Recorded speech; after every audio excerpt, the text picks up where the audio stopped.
Like, I'm never ever going to put my baby's life at risk.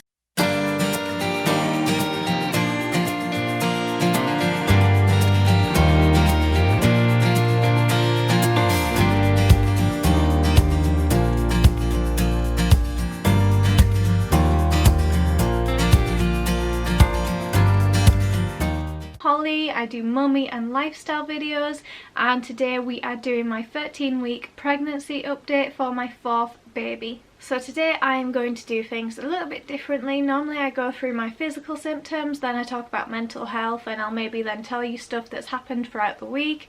I'm going to actually switch it up this week. I am going to go through my physical symptoms first, but then I'm going to tell you about my consultant appointment that I had this week. So I'm going to go through and talk about how that went, which will then make more sense when I'm talking about my mental health at the end of the video. And then of course at the end we will do my belly shot and we can have a look, see what a 13-week bump looks like.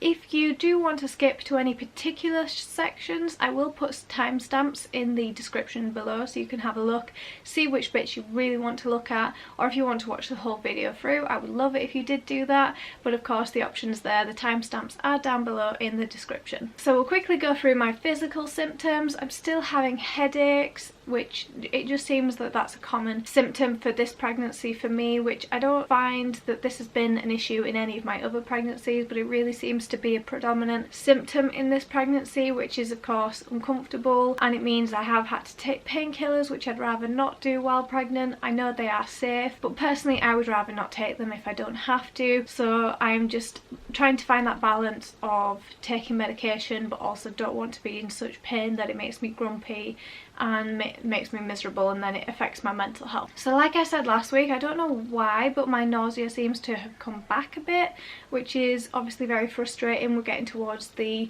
2nd trimester now, so you'd think my symptoms would be slowly reducing, which I really thought they were. I thought they'd pretty much disappeared and that I was back to normal and a normal person, but for some reason the nausea has creeped back in. I'm still able to drink coffee, so I'm very happy about that. Obviously I'm only drinking my 1 cup a day, but food wise I don't understand. I've actually lost some weight as well. I think I now weigh 53.6, so I've lost nearly half a kilo. So obviously that's something I will run past the midwife at some point, but hopefully I'm still just trying to push through, and I'm basically just trying to force myself to eat and eat regularly, eat small portions. I'm just jumping on any opportunity I have where I think I do actually want something. Nothing really is appealing to me at all. As I said last week as well, I'm still really hungry. I know that I'm hungry now, which is better than obviously at the beginning of my pregnancy. I'm definitely hungry now, it's just there's still no desire for specific foods. So I would say I have had a craving. Obviously it's not a healthy one, but I'm really liking sugar cookies at the minute. I've had Fabian making me cookies from scratch, but then I've also been buying these specific baking kits and I've been making these sugar cookies. The sprinkles I don't think were vegan, but I'm still using the icing and stuff, and they're just like, I don't know if I'm just getting very excited about Christmas and I'm kind of mixing things up in my head of like hungry and Christmas, and so I'm ending up eating sugar cookies. But yeah, they are a favourite of this week that I've been eating. Probably too many, so I'm trying to wean off them a little bit, but at least they are calories, so at least in theory they should be helping me keep my weight consistent. But obviously I don't want to get gestational diabetes, so I'm definitely trying to get in my fruits and veggies more. I wouldn't say I've had loads of energy this week either, but it could also be because I've had a bad mental health week that's then left me drained. So I don't know if that's a pregnancy thing or actually it's really hard because there's like kids screaming outside and it just distracts me. So yeah, I think more likely the anxiety is kind of causing me to crash more often, and then I'm really struggling with the energy, and I'm hoping next week I'm not going to be as anxious. There's no appointments next week, so I don't have anything in particular to stress about apart from just ruminating about things that have already happened, which I'm very good at. But hopefully I think I'm going to see my hypnotherapist within the next week or two, which I know will just make the world of difference. She's finally able to see me with social distancing, which will make this pregnancy so much more peaceful, relaxed. She does hypnobirthing as well, so she can work on that aspect of things, and we are talking about starting to do my hypnobirthing with Fabian. We used to do it every night in all my other pregnancies, so it's just finding a time, because like obviously editing this video, for example, I'll most likely be doing this once the kids have gone to bed. That's kind of when I get all my work done, is when the kids are in bed. So it's very hard finding the time to do things like the hypnobirthing and actually relaxation and self-care, but I have learned in the past week that I really sometimes need to take that night off and really focus on self-care. I'll talk a bit more about that in a minute, but yeah, for whatever reason I just don't really seem to have loads of energy and not loads of motivation. One symptom that's been really difficult this week and really is like ramped up is my pelvic girdle pain and my lower back pain. I don't know if I've mentioned this before, and I'm not really sure what's causing it. I don't know if the lower back pain is linked to the pelvic girdle pain. I've not had a chance to speak to a midwife or anyone about this, but I've also read that apparently when you've had like spinal anesthetics and epidurals, that can also cause long-term issues with back pain, and obviously I've had 2 C-sections in the past, so I don't know whether my lower back pain has actually been caused by my previous C-sections or if it is linked with the pelvic girdle pain. It's so incredibly difficult because, like for example, yesterday literally we took our own dog for a walk, and that night, last night, I was in so much pain and discomfort, it's very difficult when you do dog walking for a living, which technically I don't have to do at the minute. Work is very slow and steady because of the virus, and a lot of the times my husband could easily do it on his own, but it makes me feel good. Like I've mentioned before, it really boosts my mood. But when your body is then in so much pain afterwards from even just walking for half an hour, I just don't know. I'm really concerned about the fact I'm only at the end of my first trimester now, that I've maybe got 5 to 6 more months left of this, and my bump isn't that big yet. How much pain am I going to be in towards the end, and how difficult is it going to be? Like especially turning over in bed on a night really hurts, and I sleep at one side of the bed that is actually the furthest away from the door, and as you can see, it's a fancy sleigh bed. Well, it literally goes from wall to wall. I did not measure before buying this bed, so if I ever need the toilet during the night, which being pregnant I need it several times, I have to crawl over Fabian, over the bed to go to the toilet, and that is really difficult. We did discuss me trying to sleep on the other side of the bed last night, but I've got so used to like flinging the covers over a certain way, and I just couldn't do that at the other side of the bed, so I was worried that I was not going to get any sleep at the other side, but at the same time I don't want to be in pain. I do think it will get to the point where I will be so uncomfortable that I'm gonna have to sleep at the other side. I'm hoping by then we might have moved house though, and we might be in a bigger bedroom where I can actually just walk around the bed. So I'm keeping my fingers crossed for this house move still. And I don't know if you can tell, but I've still got issues with acne. I'm not going to zoom in or anything to show you guys, but just believe me, it's an issue. Yeah, I really need to look into some better makeup that really hides my face better, but that is just one of the things to do with pregnancy that I'm dealing with right now, and I'm just trying to embrace pregnancy because I don't know if this is my last time, so I'm still just trying to really enjoy every part of it, even the not so nice bits. Okay, so let's talk about this appointment, which it just caused so much stress. It was not a great appointment. So basically this time I couldn't choose who my consultant was, which I just think if I'd had the consultant I had in my last pregnancy, none of the issues that happened in this appointment or afterwards with my mental health would have happened at all, and it's really frustrating that I ended up in full-on mental health crisis mode just because I couldn't see this consultant that I felt comfortable with and could trust. So I did do loads of research and I printed off and kind of made a statement of exactly what I expected from this appointment,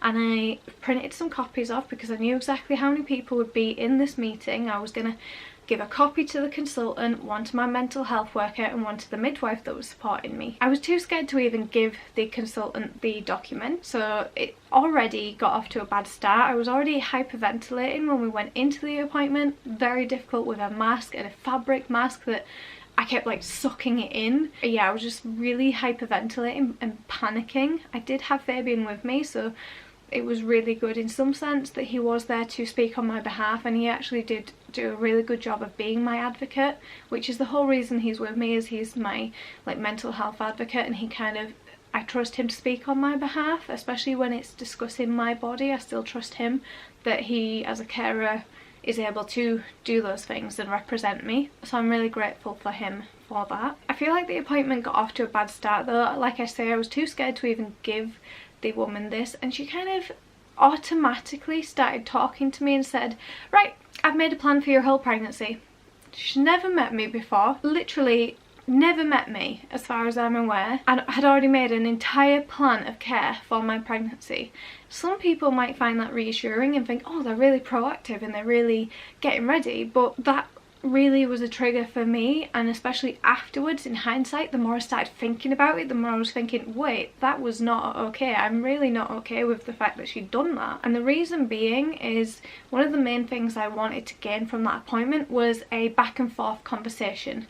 I wanted to make a plan for my pregnancy, for my birth, my delivery, all of that as a back and forth. This, you know, I wanted my body to be respected, and I wanted them to respect that it's my choice, and actually their responsibility is only ever to give information, and then it's up to me to then decide. They could tell me that I'm doing something incredibly dangerous, but I can still decide what I want to do at the end of the day. It still has to be my choice, just as, for example, like do not resuscitate. I don't know what they're called, but even though a doctor might not feel comfortable with that decision, they still need to respect that, just as I feel I need that respect. And I feel like a lot of women don't realise that their body is their choice, and I've learned through 4 pregnancies, and I have been very bullied in the past to believe that they were the ones that would make the decision and it was only their choice. So I think it just upset me that she didn't even want to initially discuss or ask what I wanted. She automatically said, right, you've had 2 C-sections,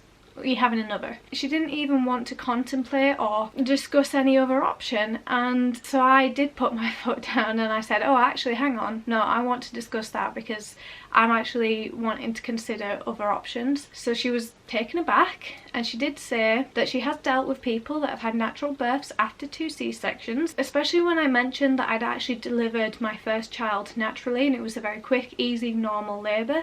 She did actually start to then be like, oh, okay, you know, yeah, we can maybe discuss this. And then she read my notes of my last surgery, and yeah, it turns out I'd only ever had discussed and explained to me what happened with my scar an hour after I'd been in surgery and my newborn rainbow baby had been born. So in the last 18 months I've then never fully understood what happened with my scar. Once she read those notes, she was not so much keen on discussing VBAC, which I can kind of see her point. I understand that obviously my scar had actually started to come apart and rupture last time, and I can understand the pros and cons, and it's something I will have to at the end of the day decide of the risks. But there is also a lot of factors that goes into that. Like obviously last time there had only been a 3 to 4 month gap from a C-section to conceiving again, whereas there was a 14-month gap this time. There is a lot of things to discuss, and obviously risk of rupture is generally said to be so minute, and clinically there is no difference. I believe it's between, I need to check this, something to do with, I'll put it here, but basically the NICE guidelines say that there's clinically no difference, I think, between 4 C-sections and or a VBAC after 4 C-sections and another C-section, if that makes sense. I will just put it down below because I'm not 100% sure. I can see that this video is starting to get a little bit long. I don't know whether it's worth me just doing a video one day discussing my birth choices, because at the minute I'm still very much up in the air. And the thing is, we also discussed the fact that I won't actually be giving birth at her hospital, which really shocked her. But when I explained how poor my postnatal care was and that they weren't breastfeeding friendly, they weren't mother and baby friendly, they weren't supportive in any way, and actually they contributed significantly to my postnatal depression. So obviously I'm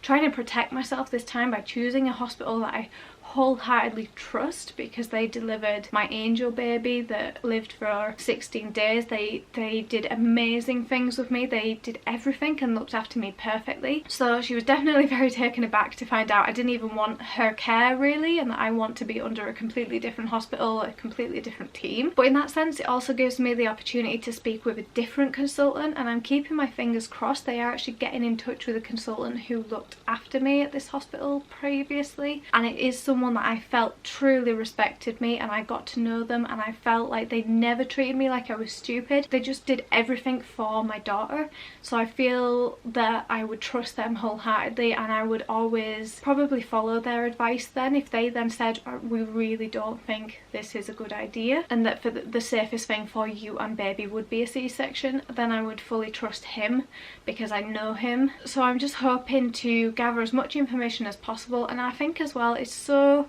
hard to make a decision now because we don't know if there's going to be growth problems like there was last time that contributed to why we had a C-section last time. We just don't know how this pregnancy is going to progress, so a lot of it is a case of we're going to have to see how it goes, but it doesn't harm to gather as much knowledge as possible, as much different opinions from different medical professionals, and really just make an educated decision nearer the time. So I do have a scan booked with the hospital that I'm under at the minute until I can get under the hospital that I feel comfortable with, and that will be at 16 weeks. She really couldn't understand why I wanted a scan that measured the baby. She couldn't understand that, which really I don't understand why she didn't understand that, if that makes sense. Basically with Silver's pregnancy, at 12 weeks she was perfectly normal, the scan went fine, and then at 20 weeks she was measuring about 5 to 6 weeks behind. There was zero fluid, her kidneys had issues, her lungs had issues, so somewhere between 12 and 20 weeks something happened. And in my last pregnancy I literally probably had scans every 2 weeks. My consultant was amazing at my local hospital. She was so good, and I had scans all the time and they were constantly measuring, and this consultant for some reason didn't think they would measure the baby. I don't understand why they wouldn't just measure. Like, she said they'd probably just check the heartbeat, and like I explained to her, that doesn't give me reassurance. I need to know that the baby is measuring as it should do and it is growing properly, because that's the issue we had with Silver. It's issues that we then had with Leilani. And like I explained to her, even with Silver, who passed away, her heartbeat was literally perfect every single scan. There was never ever an issue with the heartbeat. So to me it's not reassuring. Like my mum said, you can have a perfect heartbeat from a Doppler with a baby that only has one leg. You need the scan to check the baby's well-being, and a heartbeat is only one aspect of a baby's well-being and development. But yeah, I do have a scan booked for 16 weeks. It's not ideal, it's not as frequent as last time, and I felt like I had to beg and plead and fight for it, which is some of the reasons why I'm quite stressed. I don't want to feel like I'm constantly having to fight. I really don't want to go through a whole pregnancy where I'm fighting for my rights. So it's just making me very anxious at the minute. So as you can tell, there's so much going on, so much that happened in that appointment. At the time I felt okay, and I felt like actually I had been listened to, but then of course the more I thought about it afterwards, the more I thought actually she didn't really get what I was trying to say, and I don't feel like she did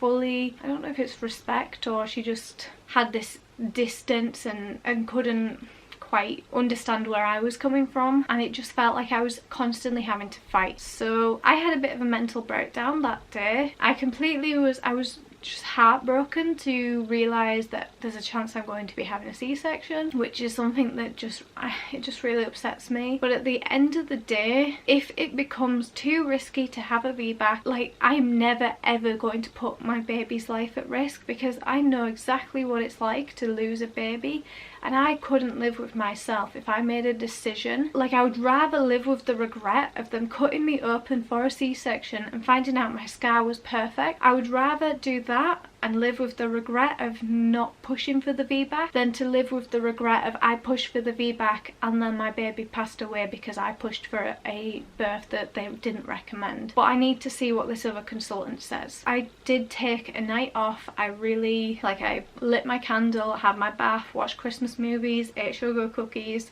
I really just had to take a few days off. First night after the scar night, I was in just a mental breakdown and I was in crisis mode, but I do feel more stable now, thankfully, and I do feel like I'm now coming around to the idea of possibly having a C-section. There's part of me that's excited because it means maybe I'll get a baby like the week after Christmas. That's kind of getting me excited. She did try and reassure me and say that I could be in and out in 24 hours with a C-section, and I know that I've had a peaceful, beautiful C-section. My last birth that was a C-section, I didn't know anything had gone wrong during surgery.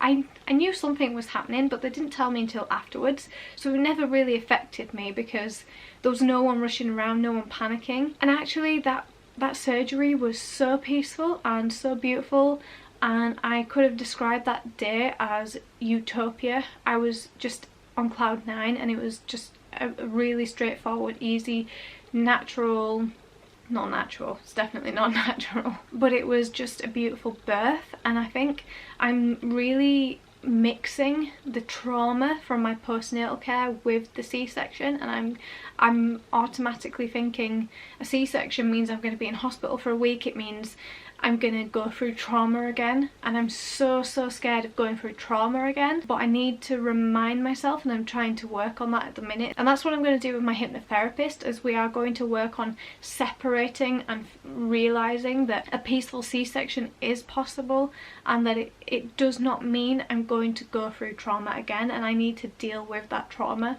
and I know that she can help me work through all of that. So I'm really so excited to go back and see her. So I'll quickly tell you a few little things about the baby, because I know I always forget to do this bit. Baby is the size of a lemon at the minute. There is vocal cords that are forming. The proportions of the head to the body are leveling out now, so the head is not as ginormous compared to the body. The intestines, I'm sure I read on the What to Expect website, the intestines were somehow within the umbilical cord, but now they are moving into their final position, which, considering this is my 4th pregnancy, I didn't even know that happened, so that's a really interesting fact. And baby may be able to suck their thumb soon, which is adorable. Now, the moment you've all been waiting for, let's get to the belly shot. Let's have a look, see what's happening, see if my bump is growing. Okay guys, so here it is with clothes on from the front.